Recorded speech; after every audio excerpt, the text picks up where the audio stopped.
introdução hoje de manhã, então vamos dar continuidade e entender um pouco hoje à noite qual que é a relação entre as Escrituras e essa tradição que nós estudamos. Mas antes de entrar no estudo hoje à noite, vamos começar com uma palavra de oração. Senhor Deus, nosso Pai, Senhor, nós te louvamos, Senhor, por esse privilégio que temos de estudar a Tua Palavra, Senhor, de estudar essas verdades sobre a Tua Palavra. Eu oro que nós podemos ser equipados cada vez mais para proclamar e defender a Tua Palavra contra falsa doutrina, contra as ondas que vêm de controvérsias. Eu oro que o Senhor nos dá sabedoria para poder proclamar o Teu Evangelho para um mundo que tanto precisa. Senhor, te louvo por essa igreja e a obra que o Senhor está fazendo aqui, em nome de Jesus. Amém. Amém. Amém. Ok, irmãos, então nós vamos falar de uma questão muito importante, né? Hoje de manhã nós falamos um pouco sobre... deixa eu ver aqui. Parece que... Vou tentar de novo, né? Aí, tecnologia é uma vez quando funciona, né? Então, nós falamos um pouco sobre o que é a tradição, essa ideia do credo, ok? Então, eu enfatizei que a tradição, né, o credo apostólico, vai fazer três coisas acerca da palavra de Deus. Vocês lembram quais são essas três coisas? Qual que é a primeira? Alguém lembra? Pode mandar a mão e falar? A narrativa bíblica, muito bem, é o resumo da narrativa bíblica. A segunda coisa que faz, me lembra? Trinitária, uma formação trinitária, ajuda a gente a focar em quem é o nosso Deus. E a terceira coisa é o quê? É cristocêntrico, focando na pessoa e na obra de Jesus Cristo. Então a gente precisa saber.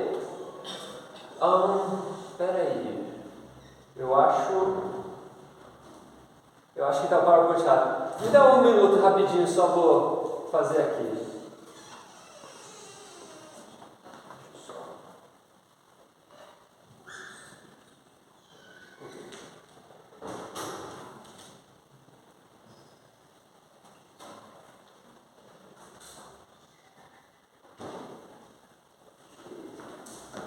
Ok, chegamos no slide certo. Muito bem. Qual a relação entre a Bíblia e a tradição? E primeiro, irmãos, tem uma coisa muito importante falar, né? Isso é óbvio, né? A Bíblia está acima de tudo e pelo qual tudo é julgado. É a única regra infalível de fé e prática. E realmente, meus irmãos, isso é muito, muito importante.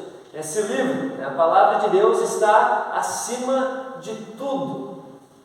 Tudo na igreja. Vocês lembram aquela citação hoje, de um dos pais da igreja, o Irineu? Ele fala, nem um dos governadores da igreja, né, das pessoas que ensinam a palavra de Deus pode causar dano, né, pode mudar, porque ninguém é maior do que o mestre. Essa tradição nossa é uma coisa que ajuda a gente a ser ligado ao ensinamento do nosso Senhor Jesus Cristo. E a gente crê que esse livro, a Palavra de Deus, é inspirado pelo Espírito Santo. Essas palavras aqui não são palavras qualquer, não é uma coisa que o homem tinha uma ideia uma vez e começou a escrever lá, é uma coisa que é inspirado por Deus. Nós temos as palavras aqui porque Deus quis que nós tivemos as palavras desse livro. As palavras são inspiradas por Deus. E por causa disso, por causa que Deus é infalível, Deus não pode mentir, Deus é incapaz de erro, a Bíblia que nós temos também é incapaz de erro, por causa que é inspirado por Deus. Então é a única regra infalível de fé e prática. E aqui eu vou fazer uma pequena crítica a alguma coisa que às vezes a gente fala, que eu creio que não é tão preciso como deveria ser. Às vezes nós falamos o seguinte: a Bíblia é a nossa única regra de fé e prática, não é?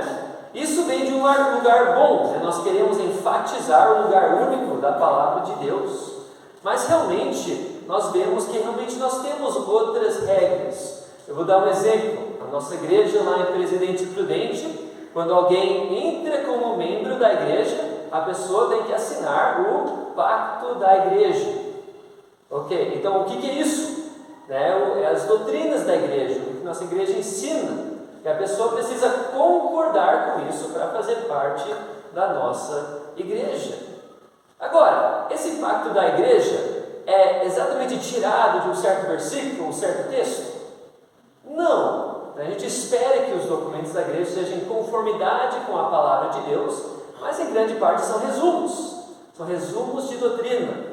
Mas quando alguém aceita isso e assina o seu nome, esse pacto, a ideia é que a pessoa vai viver isso e vai seguir isso.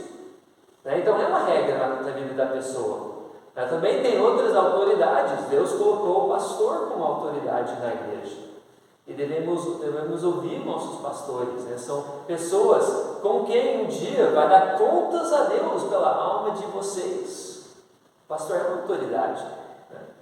Mas a gente vê que a Bíblia é diferente. Por quê? É nossa única autoridade infalível. E por isso é a autoridade máxima da igreja. A Bíblia está acima de tudo. Tudo na história da igreja, tudo em um livro de teologia sistemática. Tudo tem que ser julgado, tem que ser medido de acordo com a palavra de Deus.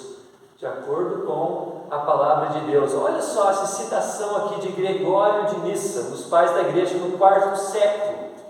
Aqui ele está escrevendo, aqui falando de várias filosofias e algumas coisas acerca desses conceitos gregos que tinha na época. E olha o que ele disse. Ele meio que pausa no meio dessa explicação dessas filosofias e ele fala o seguinte: mas nós fazemos das Sagradas Escrituras a regra e a medida de todo princípio.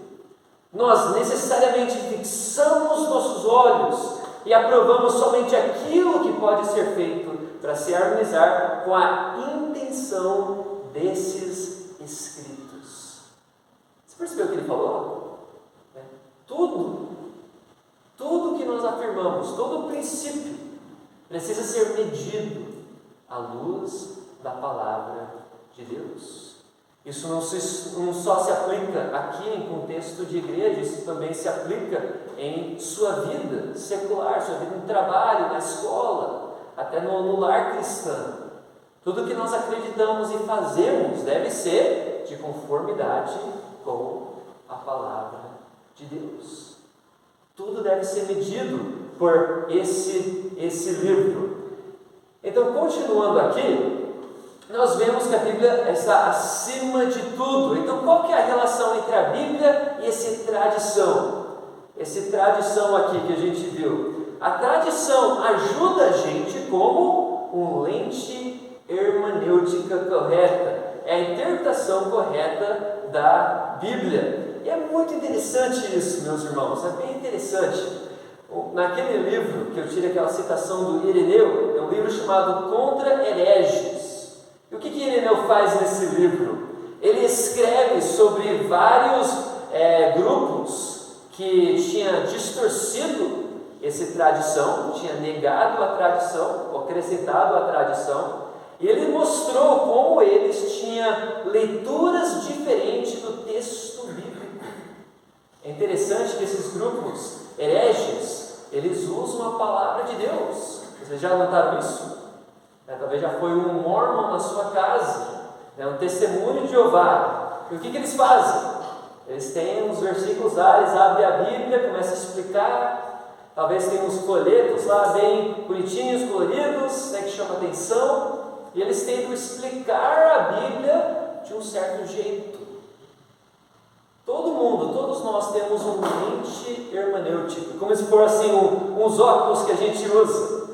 Sem os óculos, o texto fica meio embaçado, fica um pouco difícil de entender, mas se você coloca a lente correta, os óculos certos, você consegue enxergar com mais clareza a interpretação do texto bíblico.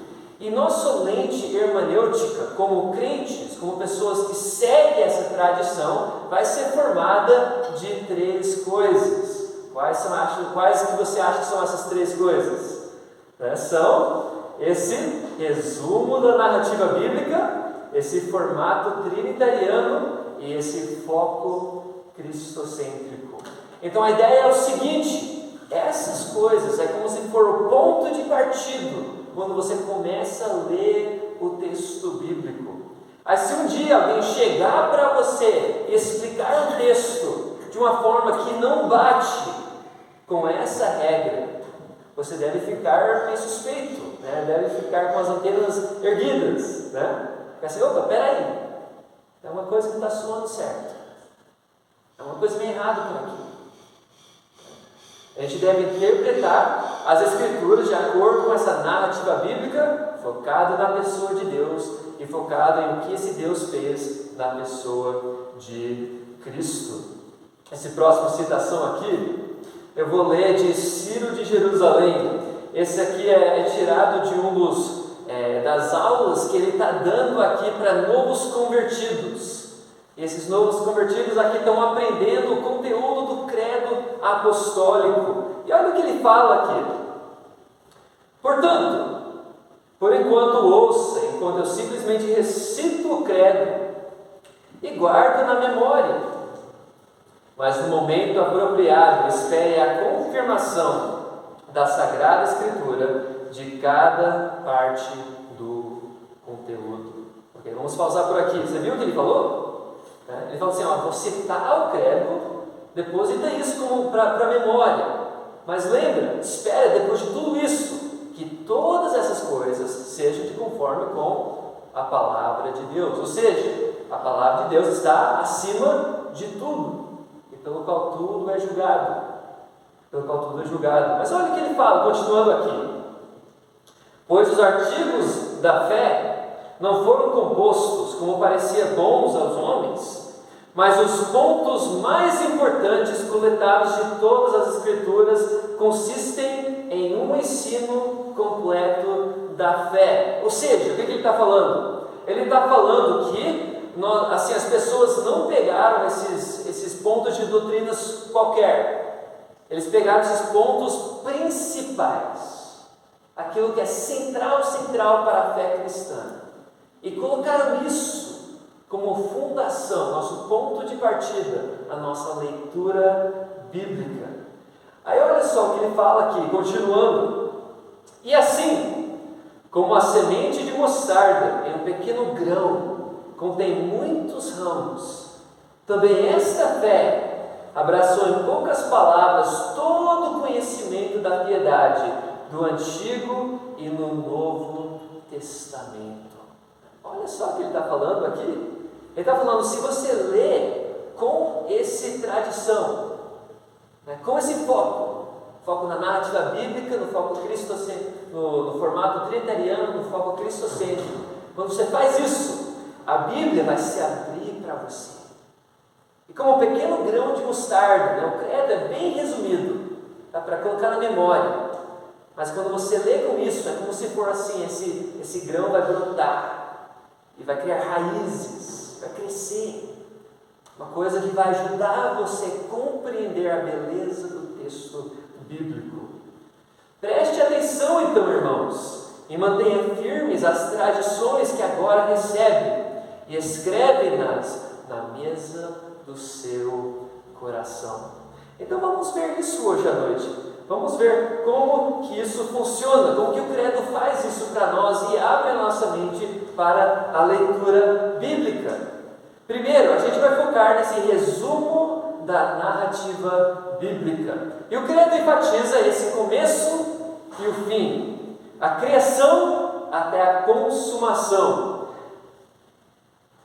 A gente vê que o credo começa com creio em Deus Pai Todo-Poderoso, Criador do céu e da terra. O credo começa em Gênesis 1, versículo 1. No princípio criou Deus os céus e a terra.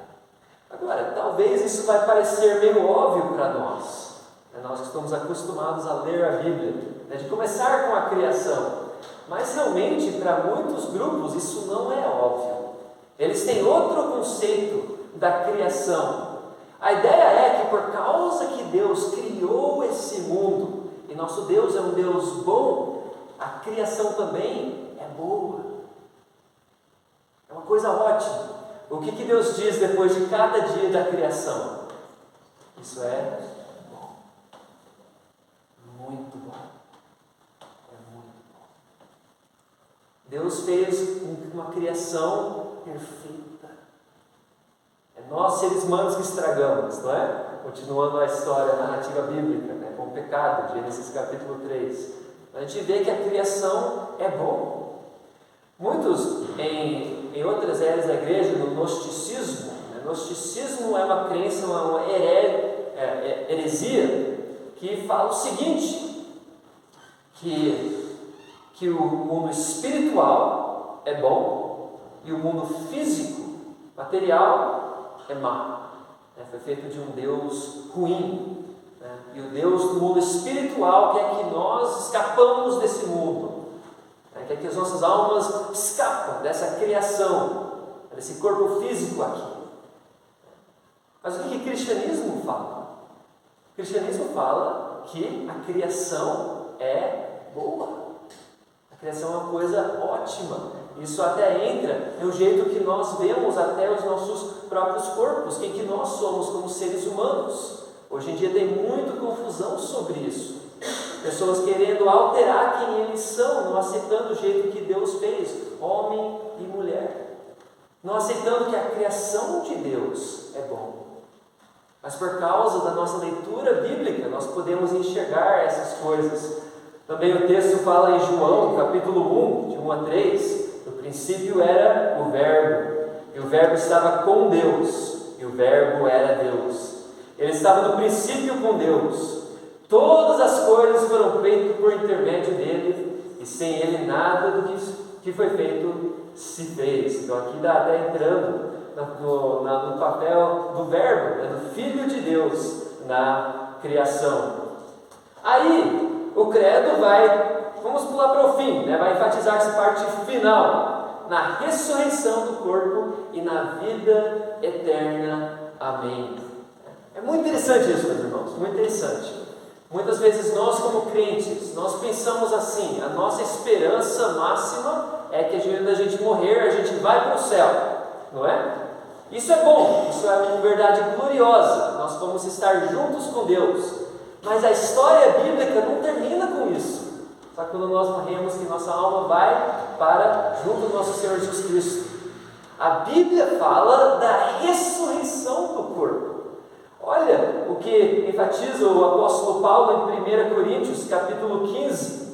Ele fala o seguinte: mas de fato, Cristo ressuscitou dentre os mortos, sendo Ele as primícias dos que dormem. Visto que a morte veio por um homem, também por um homem veio a ressurreição dos mortos. Porque assim como em Adão todos morrem, assim também todos serão vivificados em Cristo. Cada um, porém, na sua própria ordem. Cristo as primícias, depois os que são de Cristo na sua vinda. E então virá o fim, quando Ele entregar o reino ao Deus e Pai, quando houver destruído todo o principado, bem como todo potestade e poder. Olha só, meus irmãos, que o apóstolo Paulo fala aqui nesse texto. Ele começa com a ressurreição de Cristo. Pergunta: por que a ressurreição de Cristo importa? Por que importa para nós, para cada um de vocês que estão em Cristo, que já aceitou Cristo como Salvador? Olha o que o texto fala. Por causa que Cristo ressuscitou, nós que estamos em Cristo, um dia vamos ressuscitar. Olha a confirmação de Deus da sua criação. Deus não descarta a criação. Deus vai fazer uma nova criação. Como o texto diz em 2 Coríntios, se você está em Cristo, você é nova criatura. Você é nova criatura. Isso é uma coisa que a gente já está antecipando esse novo céus e nova terra, mas a nossa identidade já como crentes em Jesus Cristo, a ressurreição do corpo. Também o credo enfatiza a ideia da ressurreição do corpo e da vida eterna. Como que a Bíblia termina? Nós já falamos de Gênesis 1 no começo, agora como que termina? Apocalipse 21, vi novo céu e nova terra. Pois o primeiro céu e a primeira terra passaram, e o mar já não existe. Vi também a cidade santa, a nova Jerusalém, que descia do céu da parte de Deus, ataviada como noiva adornada para seu esposo. Então ouvi grande voz vindo do trono, dizendo: Eis o tabernáculo de Deus com os homens. Deus habitará com eles, eles serão povos de Deus, e Deus mesmo estará com eles. O que aconteceu em Gênesis 3 com a queda? A gente vê a separação de Deus e os homens. A separação como se for do céu e da terra. Mas o que a gente vê no final? Na restauração de todas as coisas, no novo céu e nova terra, a gente vê Deus habitando com o seu povo e o seu povo habitando com o seu Deus. Olha que maravilha! Isso é nossa esperança, nós que estamos em Cristo, essa nova criação que Deus vai fazer. Também o credo enfatiza esse formato trinitariano, Aqui nós vamos ver isso bem rápido, bem resumido. Realmente aqui esse assunto da Trindade é uma coisa que é bem profundo e bem complexo. Mas vamos só ver isso aqui. A gente vê no credo que fala assim: creio em Deus Pai, creio em Jesus Cristo, creio no Espírito Santo. Na linguagem clássica de teologia, eles falam o seguinte: tem um Deus, é uma essência divina em três pessoas distintas. A gente vê no texto que o Pai é Deus, o Filho é Deus e o Espírito Santo é Deus, mas que existe só um Deus. Só um Deus. A gente vê aqui no texto de Deuteronômio: ouve Israel, o Senhor nosso Deus é o único Senhor. Como diz no hebraico, o Senhor nosso Deus é um. Tem um Deus. Tem um Deus. Uma essência divina em três pessoas distintas. A gente vê isso no Novo Testamento. A vinda de Cristo, a revelação de Cristo revela para nós com mais clareza quem é o nosso Deus. No Antigo Testamento é um pouco mais obscurecido, é difícil de enxergar. Mas chegamos no Novo Testamento e dá mais clareza sobre isso. A gente vê isso no texto de Mateus 28. Ide, portanto, fazer discípulos de todas as nações, batizando-os em nome do Pai e do Filho e do Espírito Santo. Olha só isso no texto: batizando em nome. É plural ou singular? Singular, né? Um nome. No nome do Pai, do Filho e do Espírito Santo. Um Deus em três pessoas distintas. E nós até podemos usar isso, podemos usar essa revelação do Novo Testamento, uma coisa que faz sentido aqui do Velho Testamento. Até na relato da criação aqui, em Gênesis 1, versículo 26, Deus fala: façamos o homem à nossa imagem, à nossa semelhança. Deus se refere aqui a si mesmo no plural. Como que pode isso? Porque Deus é trino.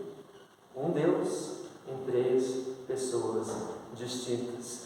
E por fim nós vamos ver esse foco cristocêntrico,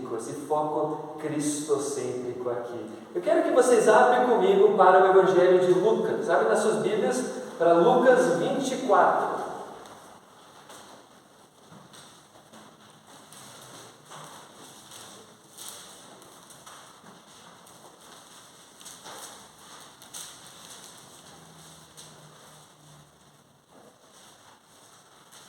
Lucas 24.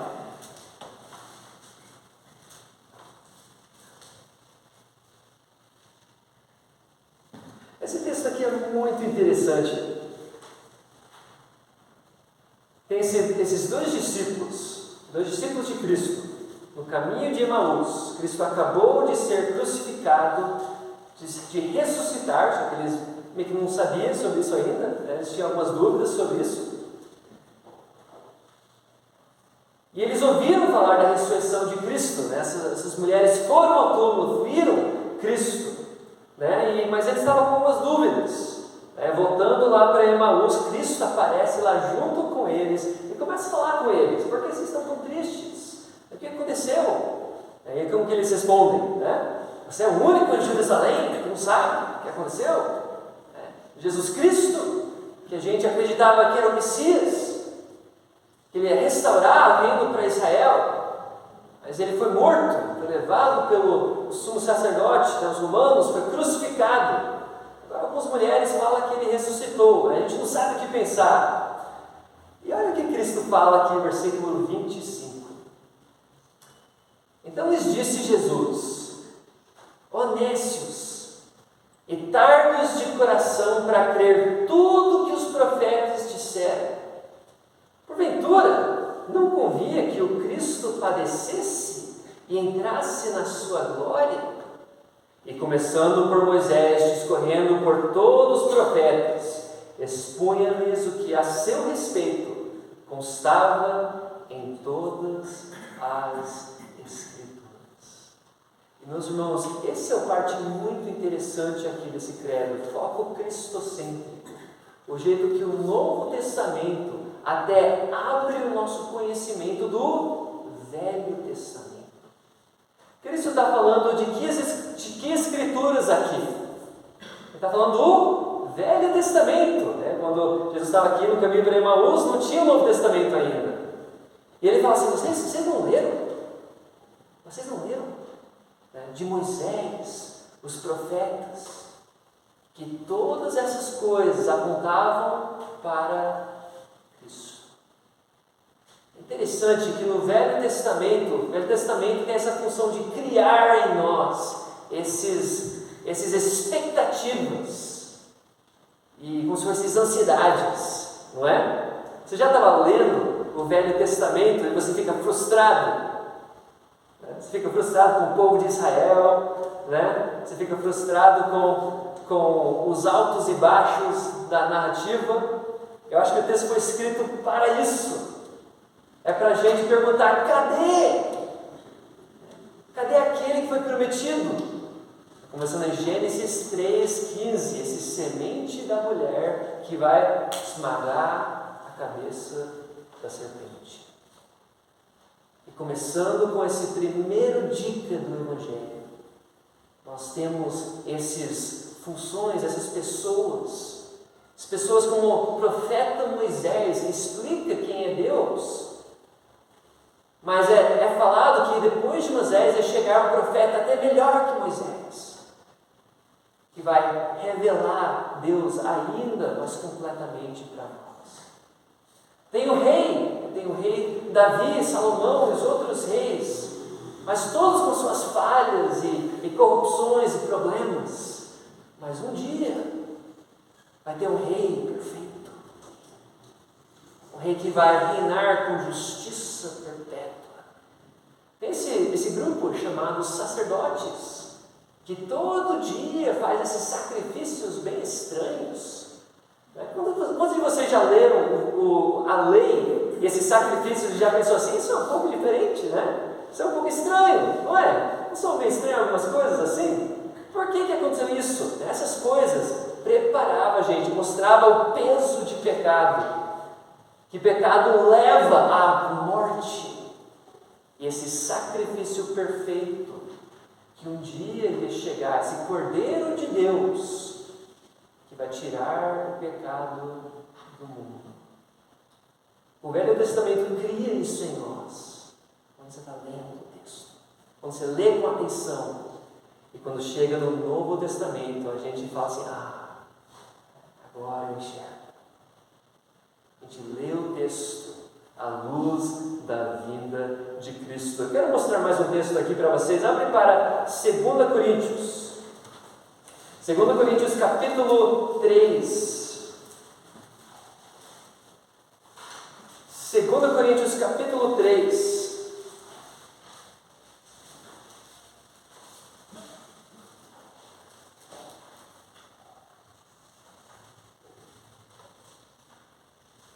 Aqui esse texto, começando no versículo 12, nós vemos Paulo usando essa ilustração de Moisés quando subiu para conversar com Deus, para receber os 10 mandamentos. Vocês lembram o que aconteceu com o rosto de Moisés?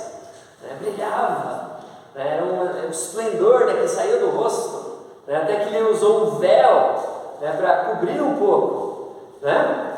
Agora olha o que Paulo vai fazer aqui nesse texto. Vamos começar no versículo 12. Tendo, pois, tal esperança, amigos, agimos com muita ousadia, e não somos como Moisés, que põe um véu sobre o rosto, para que os filhos de Israel não pudessem fixar os olhos no fim daquilo que estava desaparecendo, mas a mente deles se endureceu.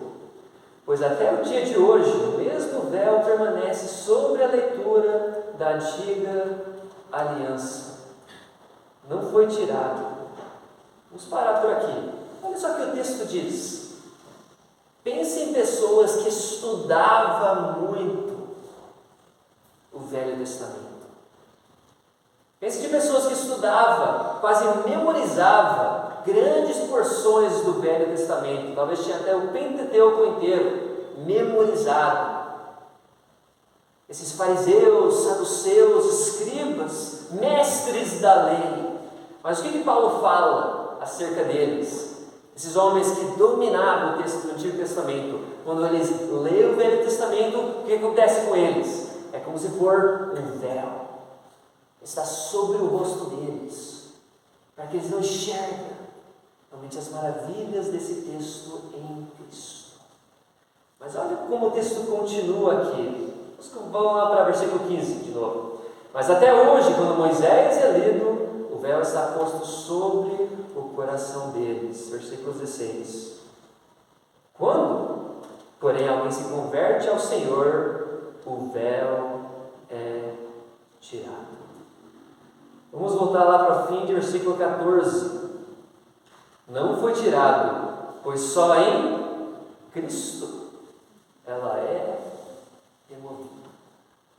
O que é esse chave, esse segredo que abre para nós o significado da palavra de Deus? É a revelação de Jesus Cristo. Cristo revela para nós perfeitamente quem é o nosso Deus. Até que essa ideia de trindade, esse conceito de trindade, nós não temos até o Novo Testamento, até a vinda de Cristo. Até a vinda de Cristo. Por causa disso, por causa desse evangelho que nós temos em Jesus Cristo, nós devemos valorizar as Escrituras acima de tudo. Por causa que as Escrituras apontam para Jesus Cristo e nós encontramos vida nessa verdade através do Evangelho. Eu quero terminar aqui com uma citação de Atanásio de Alexandria. Na época de Atanásio tinha muita controvérsia acerca de arianismo. Pessoas tinham uma visão deficiente da Trindade, pessoas estavam negando a tradição. Pessoas estavam acreditando que Deus, o Pai somente era Deus verdadeiro, e Jesus era como se for um subdeus, primeiro da criação. E Atanásio defendia essa verdade, e ele achou essas verdades nas Escrituras. Olha o que ele diz: as Escrituras são as fontes da salvação, para que aquele que tem sede se satisfaça com as palavras vivas que elas contêm. Somente nestes é proclamado o ensino da piedade, que ninguém acrescenta isso e que nada lhe seja tirado. Meus irmãos, quando nós defendemos a tradição verdadeira da igreja, o que nós vamos fazer? Nós vamos elevar a palavra de Deus. E nós vamos poder explicar a palavra de Deus, entender a palavra de Deus com mais clareza, com mais poder. Aqui nós temos um desafio aqui, até através desse foto aqui de Atanásio. Nós devemos usar a grande tradição da igreja para interpretar corretamente a palavra de Deus. Um exemplo disso é Atanásio nessa foto. Talvez essas fotos aqui são um pouco diferentes, são um pouco estranhas. Ele até está fazendo um símbolo com a mão dele. Vocês perceberam isso? Esse símbolo é um pouco estranho. O que é esse símbolo aqui? Esse símbolo é o símbolo da grande tradição da igreja. Primeiro, essa parte aqui de baixo, nós temos 3 dedos que se juntam para formar um círculo. Os 3 dedos representam o Pai, o Filho e o Espírito Santo, que forma um círculo. Por que um círculo? Porque o círculo é eterno, não tem começo, não tem fim. E esses outros 2 dedos representam esse outro mistério de cristianismo, a encarnação de Deus, que Jesus é o homem-Deus. Olha só que legal, Então, Atanásio aqui na sua mão está segurando o quê? Ele está segurando a Bíblia. Ele está segurando o símbolo, também está levantando o símbolo da grande tradição. Ele está falando aqui, a gente tem que manter firme a palavra de Deus, interpretando ela corretamente através da grande tradição da igreja. Isso é uma coisa que ajuda a gente, é um benefício, uma coisa que dá mais clareza, que nós podemos saber quando alguém está tentando alterar o significado do texto bíblico. Realmente nós devemos aceitar esse desafio, porque é a nossa missão, aqui como parte da igreja de Deus, de proclamar o Evangelho ao mundo, de passar esse conteúdo da fé para a próxima geração, para fazer o que diz em Judas, versículo 3, que nós batalharmos diligentemente pela fé uma vez por todos, entregue aos santos. Eu espero que vocês aceitem esse desafio e que vocês vivem essa realidade, vivem essas verdades, o conteúdo aqui da palavra de Deus, que você proclama isso quando Deus lhe der a oportunidade. Vamos terminar aqui, vamos encerrar com a palavra de oração. Senhor Deus, nosso Pai, Senhor, nós te louvamos por esse grande privilégio que nós temos de participar dessa realidade, Senhor, de proclamar essa tradição, de enfatizar quem é o nosso Deus Trino, o Pai, o Filho e o Espírito Santo. Nós podemos enfatizar quem é Cristo, o que Cristo fez por nós na cruz do Calvário, na ressurreição, o que Ele está fazendo por nós agora, à destra de Deus Pai Todo-Poderoso, intercedendo por nós na presença do Pai. Eu oro que nós podemos proclamar e defender essas verdades, que o Senhor usa essa igreja, esses irmãos aqui reunidos, para defender essa verdade, para proclamar o Teu Evangelho para um mundo que tanto precisa. Eu te louvo por tudo isso, em nome de Jesus. Amém. Amém.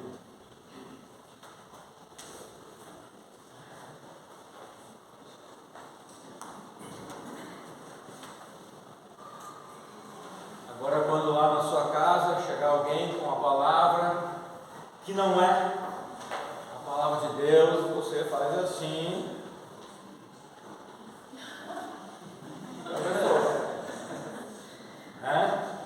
Se ele não entender, não aceita.